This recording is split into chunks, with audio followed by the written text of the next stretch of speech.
ఒకసారి ఇక్కడ చూడండి, ఇగో అకాల వర్షం అన్నదాత ఆగం. నేను మొన్ననే చెప్పిన 4-5 రోజులు వర్షాలు ఉన్నాయట.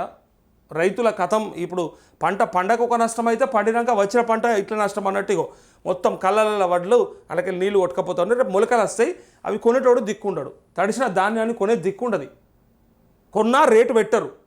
ఎట్లా బతకాలి రైతు చెప్పురి? ఇగో గురువారం రాష్ట్రంలోని పలు జిల్లాలను అకాల వర్షం ఆగం చేసింది. పొలాల్లో ఉన్న పంటలు నేలవాలగా, మక్క అయితే మొత్తం ఏం లేకుండా అయిపోయింది. మొక్కజొన్న మొత్తం ఇట్లా నేల కొరిగిపోయింది. అది కూడా ఉంటాయి, ఆ ఫోటోలు కూడా ఉంటాయి, నేను చూపిస్తా. అధ్వానం అయిపోయింది.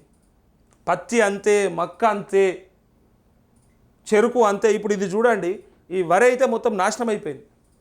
కల్లాలకు వచ్చిన వడ్లు కూడా ఇగో చూడండి, పంట నేలవాలగా కల్లాలో ఆరబోసిన ధాన్యం తడిసి ముద్దయింది. మామిడి తోటలు మొక్కజొన్న పంటకు నష్టం వాటిల్లింది. నిజామాబాద్ జిల్లా సిరికొండ మండలం మైలారంలో ధాన్యం కుప్పలో నిలిచిన నీటిని తొలగిస్తున్న రైతులు అంటూ ఇంత కష్టపడాలన్నాయి. నీ కంచంలా ఆ బువ్వ కావాలంటే ఇట్లా నీకు ఇట్లా 5,000 నోట్ల పోవాలంటే రైతు అనేటోడు ఇట్లా చెమట అడవాలి. అట్లా పని చేస్తే తప్ప నువ్వు తినలేవు. కొనేది సగం వడ్లే. రైతులపై రేవంత్ సర్కార్ మరో పిడుగు. యాసంగి దిగుబడుల్లో సగానికే ప్రణాళిక. ఉత్పత్తి 137 లక్షల టన్నులు అంచనా.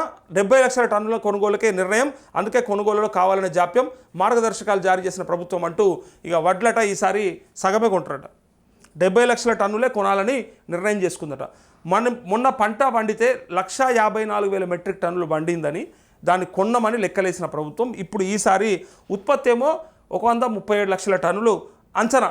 పక్కా కాదు, తగ్గింది. ఎందుకు తగ్గిందో మనందరికీ ఎరక. ఏడైతే నీటి సవలతి లేదో, ఎక్కడైతే మనకు నీళ్లు అందించలేకపోయినరో అది పంటలు ఎండిపోయినాయి. ఎండిపోతే గొర్రెలను బర్రెలను మేపుకున్నారు. చూడలేమో మనం, గొర్రెలను బర్రెలను ఒట్టిగా ఇడిచిపెట్టిర్రు అలా పొలాలలో.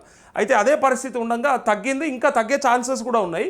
కానీ కొనేది మాత్రం ఇంతే అని చెప్పినట్టుగా ఇక్కడ ఉన్నది. మరి ప్రతి చివరి ధాన్యపు గింజ వరకు కొంటామని చెప్పినటువంటి ప్రభుత్వాలు మరి ఇలా కొనుగోలు ఇంతకే నిర్ణయించడం, దానిపైన గైడ్లైన్స్ రావడం అనేది కూడా మరి దీన్ని రైతులు ఏ విధంగా తీసుకుంటారు? ఆల్రెడీ పంట పండియడానికి ఒక లొల్లి, పండించడానికి ఒక లొల్లి, అమ్ముకుందామంటే ఇంకొక లొల్లి.